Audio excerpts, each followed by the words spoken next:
दोस्तों, वीर तेजाजी का जन्म 29 जनवरी 1074 में नागौर जिले के जाट घराने में हुआ। तेजाजी के पिता का नाम ताहड़देव और माता का नाम रामकुंवरी था। तेजाजी का ननिहाल अजमेर जिले की किशनगढ़ तहसील के त्योद गांव में ज्ञानी गोत्र में था। तेजाजी के नाना का नाम दुल्हनजी और मामा का नाम हेमुजी था। ताहड़देव का विवाह त्योद के मुखिया दुल्हनजी की पुत्री रामकुंवरी के साथ हुआ, परंतु जब शादी के 12 वर्षों पश्चात भी संतान सुख प्राप्त नहीं हुआ तो पुत्र प्राप्ति के लिए रामकुंवरी भी अपने पति ताहड़देव से अनुमति लेकर अपने पीहर त्योद के जंगलों में गुरु मंगलनाथ के मार्गदर्शन में नाग देवता की आराधना करने लगी। 12 वर्षों की कठिन तपस्या के बाद नाग देवता से पुत्र प्राप्ति का आशीर्वाद मिला। उसके बाद रामकुंवरी पुनः खरनाल लौट आई। समय बीतने पर रामकुंवरी के गर्भ से पुत्र तेजाजी व पुत्री राजल पैदा हुए। रामकुंवरी ने पति ताहड़देव से तेजाजी के जन्म की खुशी में पुष्कर पूर्णिमा के दिन पुष्कर स्नान त्योद के जंगलों में नाग देवता की पूजा की इच्छा जताई। ताहड़देव ने सहर्ष स्वीकृति दी और तेजाजी के जन्म के 9वें महीने पुष्कर स्नान के लिए रवाना हुए। ताहड़देव के साथ उनके भाई आस्करण भी पुष्कर गए। अगला पुष्कर में पनेर के मुखिया रायमल जी भी सपरिवार अपनी पुत्री पेमल के जन्म की खुशी में पुष्कर स्नान के लिए आए हुए थे। वहीं पर आस्करण और रायमल में मित्रता हो गई और बातों ही बातों में रायमल जी ने ताहड़देव से तेजा और पेमल के रिश्ते की बात की। ताहड़देव भी इस रिश्ते के लिए सहर्ष तैयार हो गए और उसी समय विवाह का मुहूर्त उसी दिन तय किया। उस समय तेजाजी की उम्र मात्र 9 महीने और पेमल की उम्र 6 महीने थी। रीति रिवाजों के अनुसार विवाह की सहमति के लिए तेजा और पेमल के मामाओं को आमंत्रित किया गया। तेजा के मामा हेमुजी सही समय पर पुष्कर पहुंच गए, परंतु पेमल के मामा खाजू काला को जायल से पुष्कर पहुंचने में देर हो गई। खाजू काला जब पुष्कर पहुंचा, तेजा और पेमल के फेरे हो चुके थे और जब खाजू काला को पता चला कि उसकी भांजी का विवाह ताहड़देव के पुत्र तेजा के साथ संपन्न हुआ है, वह आग बबूला हो उठा। जायल के काला जाटों और धौलिया जाटों के मध्य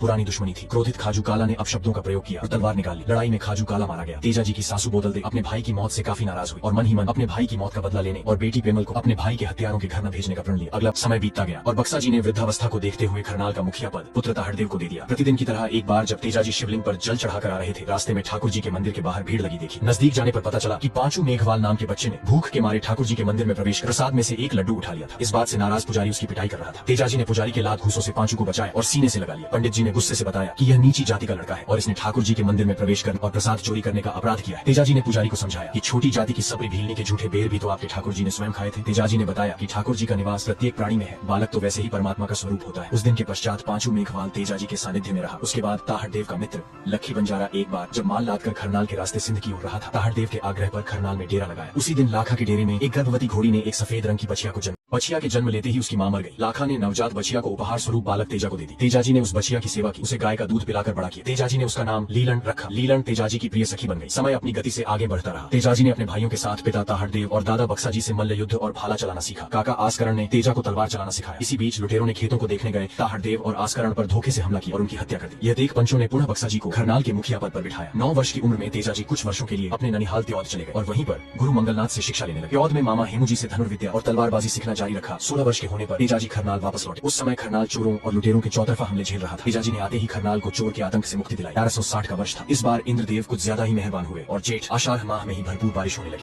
की तैयारी करने लगे। माता रामकुमारी ने पनेर जाने से पहले बहन राजल को घर लाने का आदेश दिया ताकि भाभी पेमल का स्वागत करने के लिए तैयार रहे। जाटों में सदैव यह परंपरा रही है कि बहू पहली बार घर आए तो ननद उसका स्वागत करे। तेजाजी ने माता का आदेश मानते हुए बहन राजल, जो कि अजमेर के पास तबीजी गांव में जोगाजी सियाग के घर परनाई हुई थी, उसे लेने पहुंचे और अगले दिन राजल को लेकर घर आए। उसी दिन माता रामकुमारी ने पंडित से तेजाजी के ससुराल पनेर प्रस्थान के लिए शुभ मुहूर्त जानना चाहा। पंडित ने अपने पोथी पन्नों में देखा और निराशा से कहा कि अभी पनेर जाने का मुहूर्त नहीं है। तेजाजी ने कहा कि मैं तीज से पहले पनेरा जाऊंगा, मैं मुहूर्त नहीं मानता। शेर जब जंगल में निकलता है तो वह किसी से मुहूर्त पूछकर नहीं निकलता। तेजाजी ने लीलन घोड़ी पर सवार होकर पनेर के लिए अकेले ही निकल पड़े। रास्ते में बरसात होने लगी। तेजाजी नदी नाले लांघते हुए रात्रि में खरनाल पहुंचे। रात्रि विश्राम के लिए एक माली के बाग में रुके। लीलन ने रात में पूरे बाग को उजाड़ दिया। सुबह के समय बाग के माली ने यह बात गांव वालों को बताई। जब यह बात फैलते फैलते पेमल के पास पहुंची तब पेमल ने जानकारी लेने के लिए भाभी को बाग में भेजा। तेजाजी ने जब अपना परिचय दिया, पेमल की भाभी उन्हें पहचान गई और घर पधारने का निमंत्रण दिया। इधर जब सास बोदलदे को तेजाजी के बड़ेर आने की सूचना मिली तो काफी क्रोधित हुई। पेमल को जब भाभी से पता चला कि बाग में आया परदेशी उसका पति परमेश्वर है तो उससे रहा नहीं गया और वह अपनी सहेली लाछा गुर्जरी के साथ पानी लेने का बहाना बनाकर बाग की ओर गई। शाम के समय जब तेजाजी बाग से निकलकर रायमल जी के घर की ओर जा रहे थे तब पेमल तेजाजी से मिली। उसके बाद जब लीलन पर सवार तेजाजी ने रायमल जी के घर में प्रवेश किया तब लीलन के घुंघरू की आवाज से गायें डर गई। पहले से क्रोधित सास बोदलदे ने ताना मारा और कहा, काला नाग खाए उसको जिसने मेरी गाय को डरा दी। सासू बोदलदे के इन बोलों से तेजाजी नाराज हुए और लीलन की पीठ थपथपाई और बोले, जिन कदमों आई हो लीलन उन्हीं कदमों वापस लौट चलो। नुगरों लोगों की धरती पर हम नहीं रहेंगे। लीलन वापस मुड़कर रायमल जी के घर से बाहर निकल गए। अगला पार्ट देखने से बाहर निकल गई। ये सब घटनाक्रम छत पर खड़ी पेमल और लाछा ने देखा तो दौड़कर नीचे आई। लाछा दौड़कर तेजाजी के पीछे गई और उन्हें रोका। तेजाजी ने वापस रायमल जी के घर लौटने से मना कर दिया। तब लाछा गुर्जरी ने तेजाजी को अपने घर में रोका। पेमल ने अपनी माँ को काफी बुरा भला कहा और पिता रायमल जी को जब इसका पता चला तो वो लाछा के घर तेजाजी को मनाने पहुंचे। तेजाजी ने वहीं रुकने का फैसला किया। तेजाजी के लाछा के घर रुकने से बोदलदे की योजना असफल रही और बोदलदे लाछा से क्रोधित हो गई। बोदलदे ने तत्काल अपने धर्म भाई कालिया मीणा से संपर्क किया और लाछा की सभी गायों को चोरने को कहा। कालिया मीणा इसके लिए खुशी खुशी तैयार हो गया। बोदलदे ने कालिया मीणा को आश्वस्त किया कि उसे रोकने के लिए पनेर से कोई नहीं आएगा। आज तो मौसम भी चोरों के लिए मुनासिब था। बरसात हो रही थी और रह रहकर बिजलियां चमक रही थी। कालिया मीणा ने रात्रि में लाछा की गायें चुरा ली, परंतु आज तेजाजी लाछा के घर में सो रहे थे, इसीलिए लाछा और उसका पति नंदू भी गायों के बाड़े में बनी झोपड़ी में सो रहे थे। गायों के घेरने की आवाज से वे जाग गए। अगला पार्ट देखने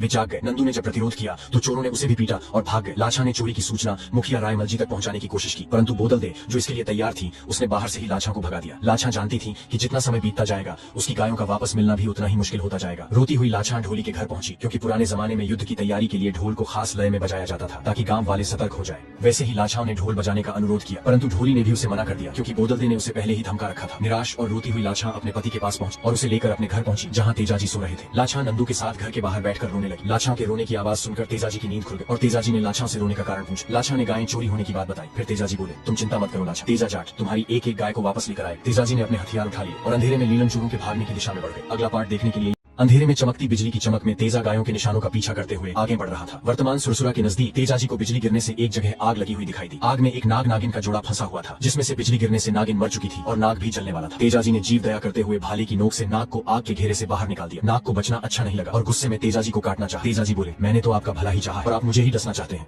नागराज बोला, तुमने मुझे बचाकर बहुत बड़ा अन्याय किया है। अभी मैं आग में मर जाता तो सीधा बेकुंठ जाता। अब मैं बिना मेरी नागिन के सैकड़ों वर्षों तक जमीन पर पड़ा रहूंगा। मैं तुम्हें डसकर अपना बदला जरूर लूंगा। तेजाजी ने कहा, अभी तो मैं लाछा को दिए वचनों का पालन करने चोरों के पीछे जा रहा हूँ। मैं चांद, सूरज और इस खेजड़े के वृक्ष को साक्षी मानकर वचन देता हूँ कि मैं वापस जरूर आऊँ। तेजाजी के वचन देने पर नाग ने रास्ता छोड़ दिया। तेजाजी लीलन पर बैठकर चोरों के पीछे चल दिए। चलते चलते सवेरा हो गया। फिर तेजाजी को दिखाई दिया कि मंडावरिया की पहाड़ियों के नजदीक कालिया मीणा ने डेरा डाल रखा है। तेजाजी ने कालिया मीणा को ललकारा और गायों को छोड़ने का प्रस्ताव रखा। अगला पार्ट तेजाजी को अकेले देख कालिया चौर के साथी वहां आ गए और 250 के करीब साथियों ने तेजाजी पर हमला कर दिया। विश्व के इतिहास में इससे भयंकर युद्ध नहीं हुआ। एक तरफ 250 चोर, दूसरी तरफ तेजाजी जाट। तेजाजी का भाला चमका और देखते ही देखते मीणाओं की तादाद कम होने लगी। कालिया मीणा अपने गिरोह का नाश होते देख एक बछड़ा लेकर भाग गया और मंडावरिया की पहाड़ियों में छुप गया। चोरों के भागते ही तेजाजी ने लाछा की गायें संभाली और वापस पनीर की राह पकड़ ली। सवेरा होते होते तेजाजी लाछा की गायों को लेकर वापस पनीर पहुंच गए। लाछा अपनी गायों को देख खुश नहीं हुई, क्योंकि एक बछड़ा गायों के साथ वापस नहीं लौटा। यह देख तेजाजी और गुस्सा हो गए और लीलन पर सवार होकर बछड़े को लेने चल दिए। इधर कालिया चोर तेजाजी की गायें लेकर जाने के बाद मंडावरिया की पहाड़ियों से निकला और 100 के करीब जो जीवित बचे साथी थे उनके साथ नरवर की पहाड़ियों की ओर बढ़ गया, जहां उसका पुराना मित्र बालिया काला था। तेजाजी जब मंडावरिया की पहाड़ियों के नजदीक पहुंचे, वहां मारे गए चोरों की लाशों के सिवा कोई नहीं था। अगला पार्ट देखने के लिए यहाँ